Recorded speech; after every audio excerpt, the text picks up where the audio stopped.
하나님의 말씀 열왕기하 8장입니다. 열왕기하 8장 1절에서 6절까지 한 절씩 교독하기로 하겠습니다. 열왕기하 8장 1절에서 6절 한 절씩 교독합니다. 8장 1절 하나님 말씀입니다. 엘리사가 이전에 아들을 다시 살려준 여인에게 이르되 너는 일어나서 내 가족과 함께 거주할 만한 곳으로 가서 거주하라. 여호와께서 기근을 부르셨으니 그대로 이 땅에 7년 동안 임하리라 하니 여인이 일어나서 하나님의 사람의 말대로 행하여 그의 가족과 함께 가서 블레셋 사람들의 땅에 7년을 우거하다가 7년이 다함에 여인이 블레셋 사람들의 땅에서 돌아와 자기 집과 전토를 위하여 호소하려 하여 왕에게 나아갔더라.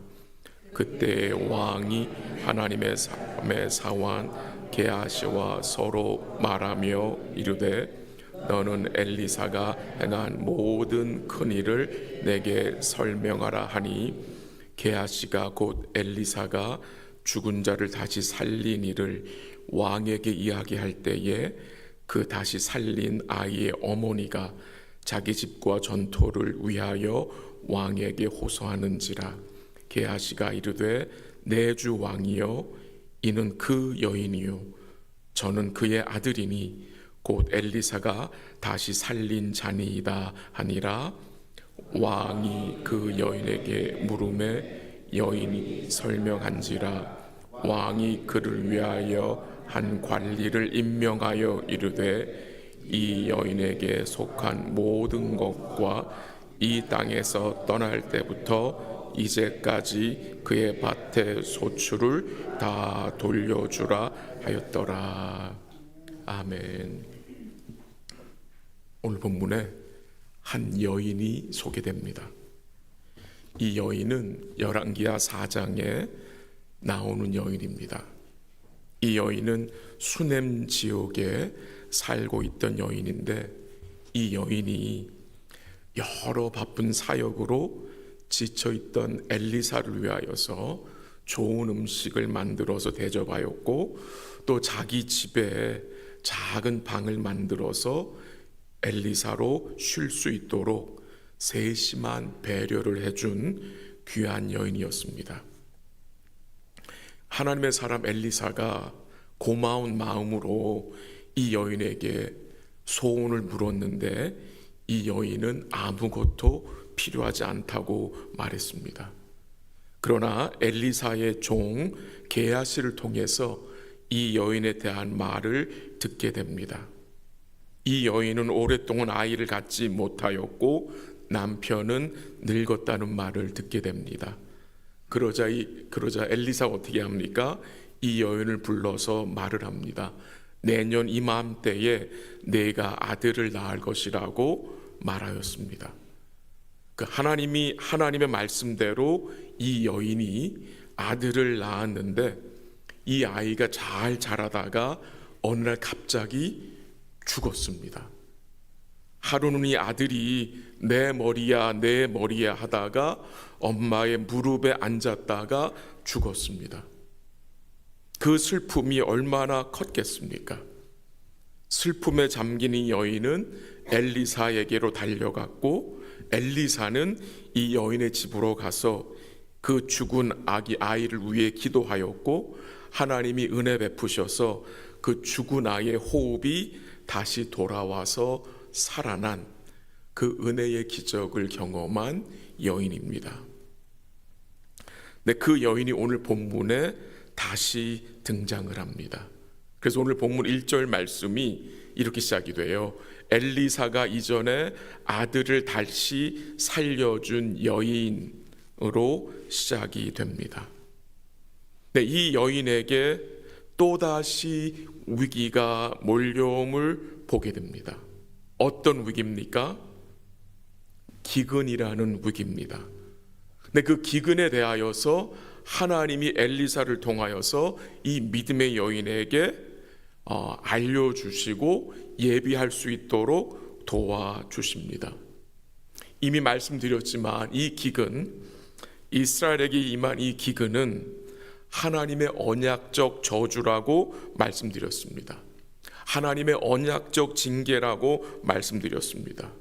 이 이스라엘 백성들이 하나님을 멀리하고 우상을 섬긴 거에 대한 하나님의 언약적 징계라는 말입니다. 그래서 하나님이 기근을 부르셔서 이스라엘에게 임하게 했습니다.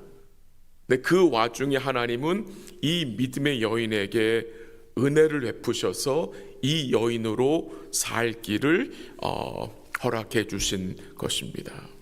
오늘 본문 1절 한번 같이 읽어볼까요? 다 같이 시작.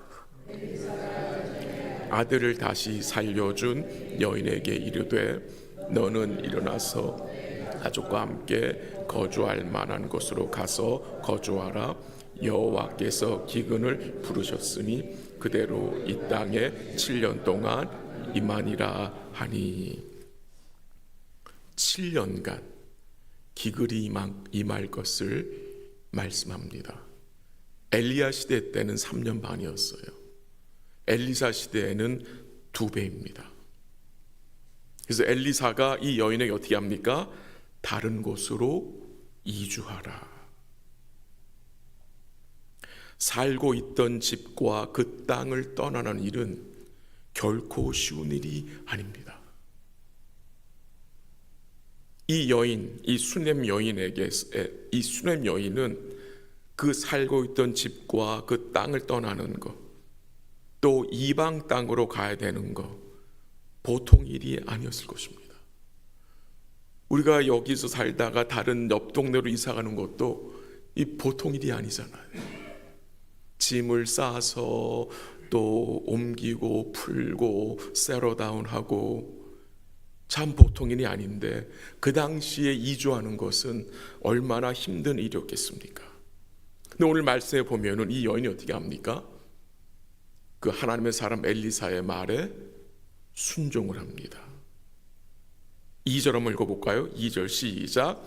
여인이 일어나서 하나님의 사람의 말대로 행하여 그의 가족과 함께 가서 블레셋 사람들의 땅에 7년을 우거하다가 결국 이사를 갑니다.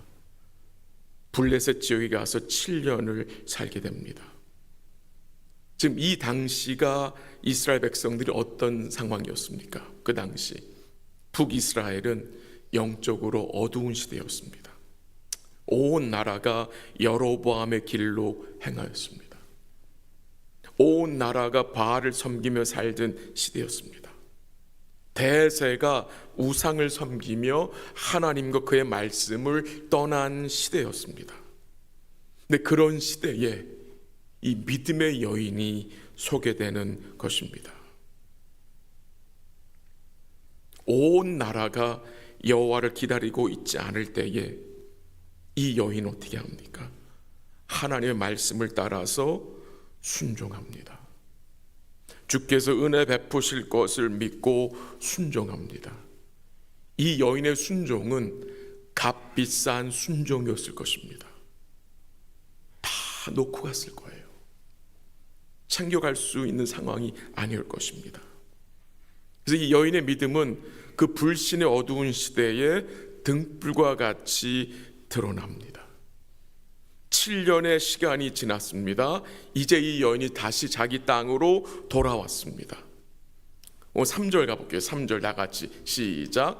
7년이 다음에 여인이 블레셋 사람들의 땅에서 돌아와 자기 집과 전토를 위하여 호소하려 하여 왕에게 나아갔더라. 돌아와 보니 자기 집과 자기 전토를 다 잃어버린 거예요. 주께 순종하여 7년간 다른 나라 갔다 돌아왔더니 남은 게 없는 거예요. 인간적으로 생각하면 참으로 딱한 상황입니다. 자기가 살던 집과 땅이 다른 사람의 소유로 넘어간 것 같습니다. 오늘 본문에 이 여인과 아들이 나오는데 남편에 대해서는 나오지가 않아요. 왕을 찾아갔을 때 남편이 함께하지 않아요. 아마도 남편이 세상을 떠나는 것 같습니다. 주의 말씀에 순종하여서 7년간 이방 나라에 가서 살다 돌아왔어요. 근데 그 과정을 통해서 이 여인은 어떤 상황을 만나게 됩니까? 많은 것을 잃어버리게 된 것입니다. 살던 집과 땅을 잃어버렸습니다. 그 잃어버린 것이 하나님께 버림을 받았다는 말입니까? 집과 땅을 잃어버린 것이 하나님의 사랑과 은혜를 더 이상 받지 못한다는 말입니까? 결코 아닌 것을 우리는 알고 있습니다.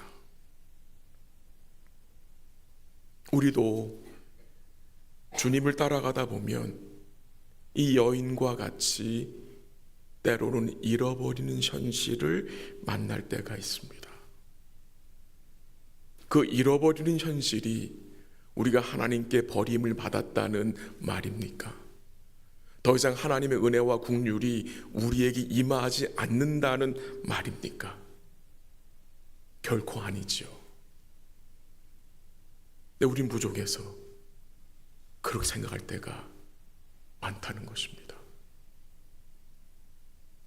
분명히 그게 아닌데, 분명히 하나님이 더 이상 우리를 사랑하지 않고 우리 은혜를 베풀지 않는다는 것이 아닌데 자꾸 그런 생각이 들 때가 있지 않습니까? 근데 그 생각이 잘못된 것이라는 것이 오늘 본문에서 아주 확실하게 드러납니다. 하나님은 여전히 이 여인에게 은혜와 긍휼을 섬세하게 베풀고 계셨다는 것을 우리가 확신할 수 있는데요, 우리가 오늘 본문을 통해서 깨닫게 되는 내용이 무엇이냐? 하나님은 이 여인을 끝까지 책임지시고 섭리하셨다는 것입니다. 그리고 하나님께서 이 여인을 위해서 이스라엘의 왕의 마음을 움직이셨고 엘리사의 종인 게하시의 마음을 또한 움직이셨다는 것입니다.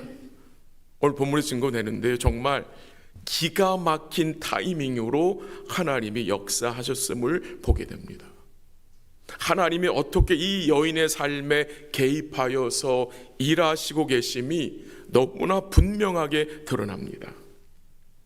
이 여인이 너무도 답답해서 왕을 찾아옵니다. 왕에게 호소하러 찾아와요. 근데 그때 어떤 일이 벌어졌습니까? 4절 한번 같이 읽어봅니다. 4절 시작.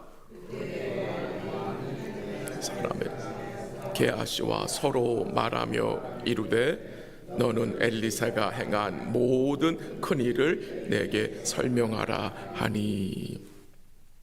4절 말씀이 그때예로 시작되죠. 그때에 이 여인이 왕에게 호소하러 왔을 그때에 어떤 일이 벌어졌습니까? 왕이 엘리사의 종 게하시를 불러 대화를 한 것입니다.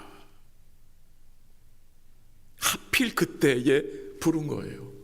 이 여인이 왕께 호소하러 왔을 때에 왕이 엘리사의 종인 게하시를 불러서 대화를 한 거예요.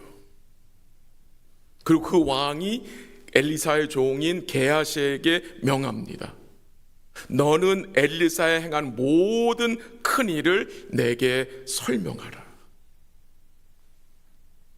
하나님이 왕에게 그 엘리사 행한 그 큰 일들을 듣고 싶은 그 마음을 그때 주신 거예요. 그래서 게하시를 부른 거예요. 왕이 게하시를 통해서 어떤 이야기를 듣게 됩니까? 5절 한번 같이 볼까요? 5절 다 같이 시작. 게하시가 곧 엘리사가 죽은 자를 다시 살린 일을 왕에게 이야기할 때에 그 다시 살린 아이의 어머니가 자기 집과 전토를 위하여 왕에게 호소하는지라. 게하시가 이르되 내 주 왕이여 이는 그 여인이요 저는 그 아들이니 곧 엘리사가 다시 살린 자이니라 하니라. 아멘. 뭐가 증거됩니까? 왕이 게하시에게 엘리사가 행한 일을, 큰 일을 말하라 했더니 게하시가 무슨 말을 합니까? 죽은 자를 다시 살린 일을 언급하는데 그 바로 죽은 자가 누구예요? 이 여인의 아들. 여인의 아들입니다. 엘리사가 행한 일이 얼마나 많습니까? 근데 그 중에 이 게하시가 죽은 자를 살린 일에 대하여서 왕에게 말합니다. 근데 그 말을 하고 있는데 그 옆에 누가 와 있어요? 그 여인이 와 있어요. 그 옆에 그 죽음에서 살림받은 그 아들이 와 있는 거예요. 이 타이밍이 여러분 너무나 기가 막히지 않습니까? 여인이 왕한테 호소로 나왔을 때에 게하시가 또 나오게 하시고 게하시를 통해서 이 죽은 자가 다시 살림받은 이야기를 하는데 그 주인공 장본인이 그 자리에 와 있는 거예요. 마치 서로 약속을 한 것처럼 타이밍이 딱 맞아 들어가는 거예요. 여기서 우리가 무엇을 깨닫게 됩니까? 하나님의 섭리입니다. 하나님의 섭리. 하나님의 섭리하심, 하나님의 세밀하심, 하나님의 개입하심. 그때 그 게하시가요 놀라서 왕에게 뭐라고 말합니까? 내 주 왕이요, 그 여인이요, 저는 그의 아들이니 곧 엘리사가 다시 살린 자인이다. 왕도 놀랬겠고 게하시도 놀랬겠고 그 여인도 놀랐을 것입니다. 그의 아들도 놀랐을 거예요. 이게 우연의 일치입니까, 여러분? 이게 정말 세상 사람들의 말대로 운이 억수로 좋아서 일들이 이렇게 된 것입니까? 아니죠. 아닙니다. 운이라는 것은 존재하지 않습니다. 재수가 좋고 나쁨 존재하지 않아요. 운이 좋아서 일들이 해결되는 게 아니에요. 하나님의 뭡니까? 은혜입니다. 하나님의 은혜입니다.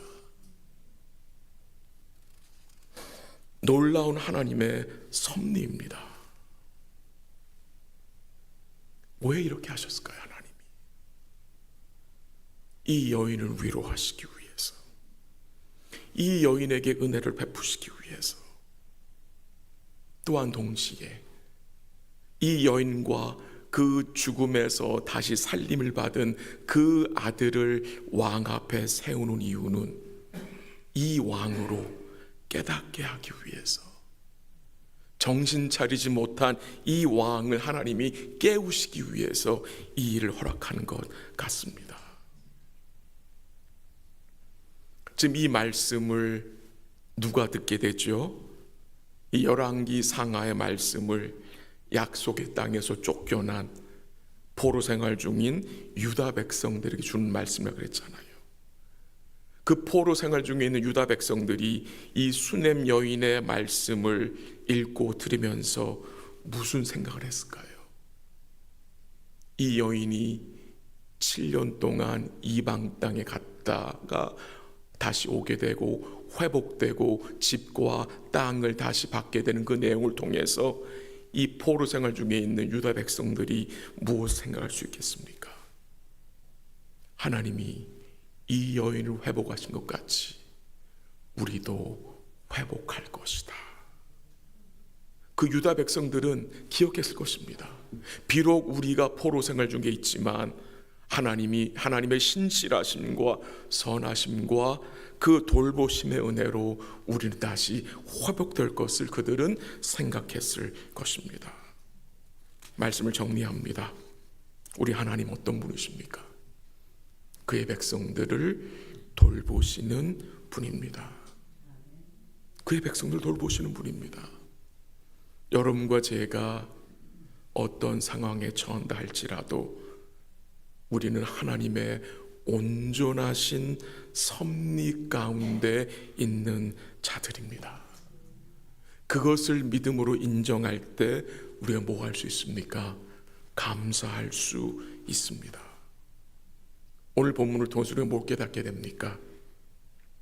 하나님이 일하시고 섭리하시고 도우시고 간섭하시고 은혜를 베푸셨다는 것입니다.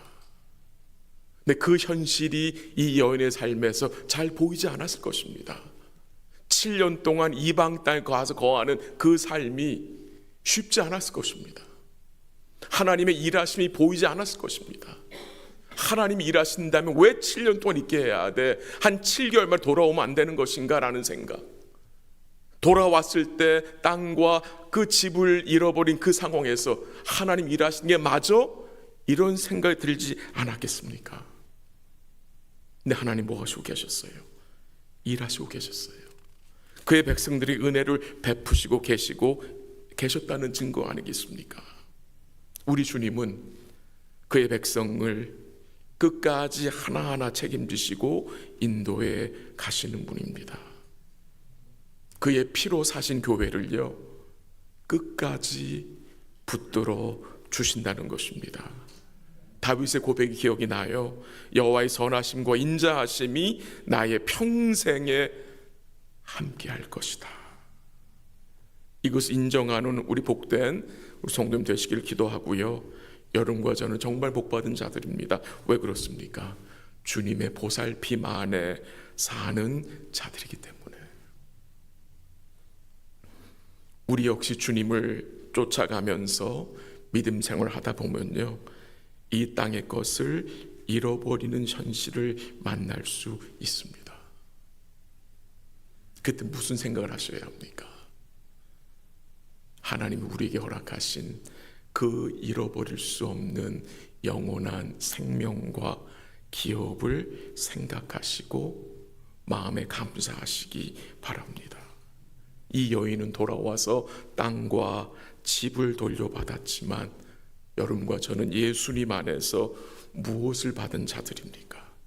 영원히 썩지 않고 쇠하지 않고 더럽지 않는 하나님이 하늘에 간직하신 그 영원한 기업 뭡니까?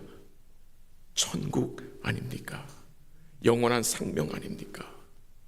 그래서 우리는 이 땅에 조금 잃어버려도 잃어버리는 것이 아니라고 말씀드렸죠. 왜요? 예수님을 구주와 주님으로 받은 자들이기 때문에. 그리스도를 받은 자는 모든 것을 다 돌려받은 인생입니다. 하나님의 아들 우리 주 예수 그리스도께서 여러분과 저를 어떻게 하셨어요? 그의 품에 안으셨습니다. 끝까지 붙드시고 책임진다는 약속입니다. 오늘도 우리 사랑하는 모든 성도들이 하나님의 섭리하심을 여러분 삶 속에서 인정하시고 그 주님을 말씀 가운데 붙드시고 그 주님께 순종하는 복된 삶 되시기를 주의 이름으로 간절히 기도합니다. 한번 같이 기도하겠습니다.